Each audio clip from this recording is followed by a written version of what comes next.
Here, the Oakland Raiders expected to trade Raiders defensive end Khalil Mack to the Chicago Bears.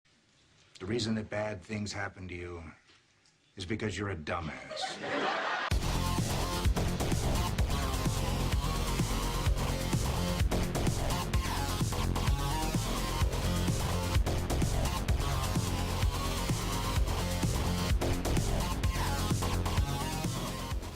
All right, it's that time of year again. It is another glorious Broncos-Raiders matchup, one I have been looking forward to all summer long. Yes, I have been hoping for the Broncos to finally have the opportunity to defeat the Raiders with a fully healthy Derek Carr. The last 2 years here at home, Derek Carr's been hurt. He's either not played or he's gotten hurt during the game, and this year, no fucking excuses. We're going to own this fucking team, and it's going to have nothing to do with Derek Carr being hurt.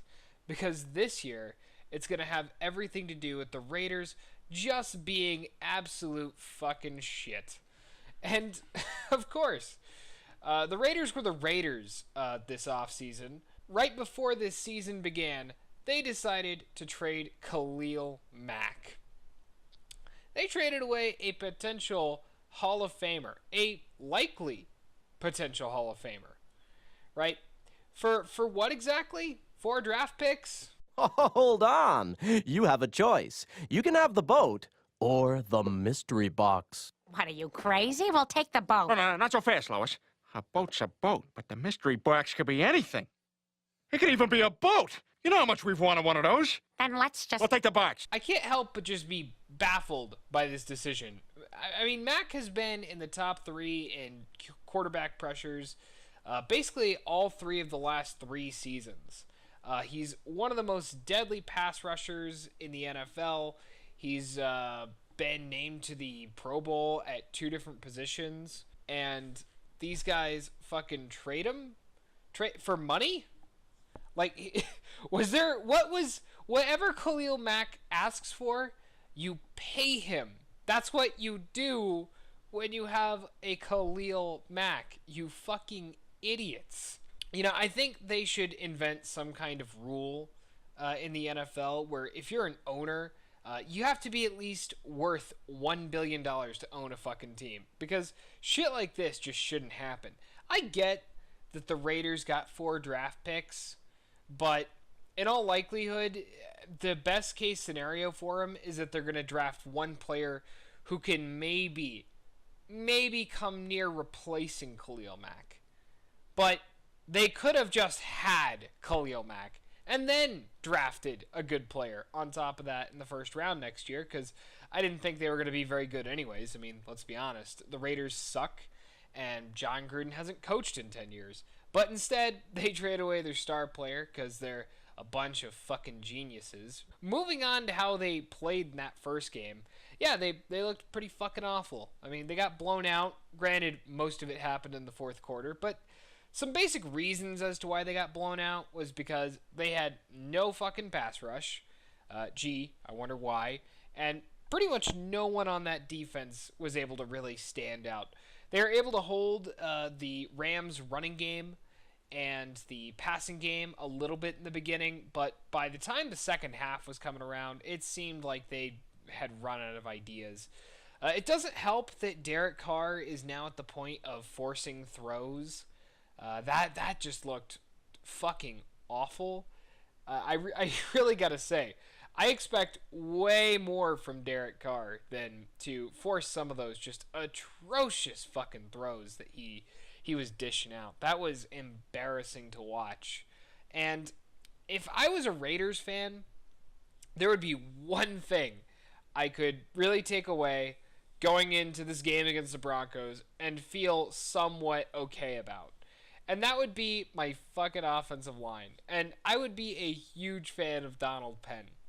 Donald Penn is a pretty damn good offensive lineman. And he took a pay cut to stay with the Raiders. The fucking Raiders. Why? You could have got... Why would you take a pay cut to stay with the Raiders? If What, if you weren't willing to take the pay cut, they'd trade you? Fucking good. Get traded. You should want to be anywhere but Oakland. But, instead, he's willing to sacrifice the last bits of his career that he could potentially be using to win a Super Bowl. Now, he's going to sacrifice the last bits of his career to stay with this dumpster fire of a fucking franchise. And with that being said, here's my basic projection for this game, right? Case Keenum, despite turning the ball over constantly against Seattle, I think he's going to fucking light up the Raiders. Think about it this way. The Seattle Seahawks have the best safety in all of football in Earl Thomas. They have the best inside linebacker in the NFL in Bobby Wagner. And we're going from that to, let's see, who's on the Raiders again? I don't know. I'm drawing a blank. I know. Without Khalil Mack, can you really name a Raider on the defense who's worth anything? Maybe Bruce Irvin. Maybe. That's kind of it. So look for Case Keenum to absolutely light up the Raiders secondary. Expect Phillip Lindsay and Royce Freeman to embarrass the Raiders defense. If they can do what they did against the Seahawks, and that was both rush for 71 yards. If they can both pull that off against the Seahawks, who have Bobby Wagner on the team, I can't even imagine what they could possibly do against the Raiders. I mean, it could be fucking embarrassing. And someone should probably say a prayer for Derek Carr, because it seems like every time he comes to Denver, he has some kind of shit show. He gets beat up. Except for the one fucking time in 2015, which we're going to absolutely avenge on Sunday. But with that, I mean, it just seems like every time he comes here, he gets hurt, or he gets embarrassed, or he gets beat the fuck up. And so you might want to say a prayer for this man. And to be honest with you, this might very well be the Broncos' easiest victory of the whole season. And they're going to play the Cleveland Browns later this year. And yeah, I know that the Browns might have tied with the Steelers, but listen, the Steelers play down to their competition. I think you could expect to see the Browns' true colors next week. Overall, I think this game's going to be an absolute bloodbath. I don't see the Raiders having a chance in this game. I think the Broncos will be up 14 points at halftime, ultimately winning by 21. And let me just say this much. If the Broncos don't win by a large margin, or, God forbid, lose, Vance Joseph can kindly welcome himself to the hot seat. I know he's not in the greatest favor with fans after last year. Personally, I wouldn't really hold last year too much against him, but now he's had a full year in the NFL. This is his second year, and this is a big game. The Raiders are a serious rival, and they are a joke. And Vance Joseph has no excuse not to absolutely win this game. The Raiders are an absolute shit show. And I gotta say, as a Broncos fan, I'm loving every minute of it. It's quite likely that the Raiders will be the worst team in the NFL this year. There's some contenders, but it's quite likely that they could be there with the number 1 overall draft pick in 2019. And they're going to have Joey Bosa right there in their hands. They just need to draft him. He'd probably be the best possible replacement for Khalil Mack you could possibly get. And then you'd have 3 more other draft picks. 1 more that night, 2 more the next year. But they're not going to fucking draft Joey Bosa if they're in that position. They'll probably draft a tight end or a wide receiver instead of Joey Bosa, instead of really any major defensive player in this draft, this loaded defensive draft, because they're the Raiders.